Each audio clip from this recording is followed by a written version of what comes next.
Diqqat qiling, tezkor ob-havo ma'lumotlari. Assalomu alaykum hurmatli tomoshabin. O'zgidromet markazi respublikamiz hududida 23-apreldan 29-aprel kunlariga bo'lib o'tadigan ob-havo ma'lumotlarini e'lon qildi. Bunga ko'ra, respublikamizning barcha hududlarida havo o'zgaruvchan bo'ladi. Faqatgina 23-aprel kuni ba'zi joylarda yomg'ir yog'ishi momaqaldiroq bo'lishi kuzatiladi. Qolgan kunlar esa yog'ingarchiliklar kutilmaydi. G'arbiy shamol yo'nalishini o'zgartirib, sharqdan sekundiga 7-12 metr tezlikda esadi.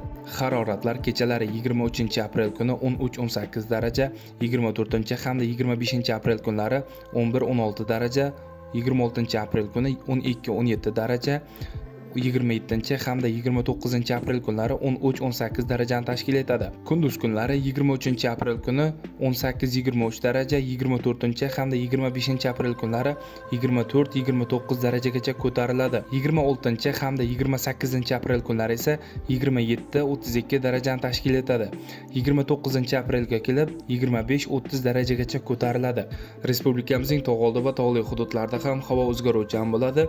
23-24 aprel kunlari vaqti bilan yomg'ir yog'ishi kuzatiladi. 25 hamda 29 aprel kunlari esa yog'ingarchiliklar kutilmaydi. G'arbiy shamol yo'nalishini o'zgartirib, sharqdan sekundiga 7-12 metr tezlikda esadi.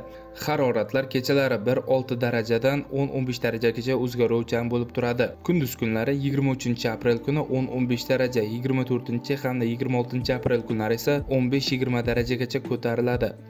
27 hamda 29 aprel kunlari esa 18-23 darajani tashkil etadi.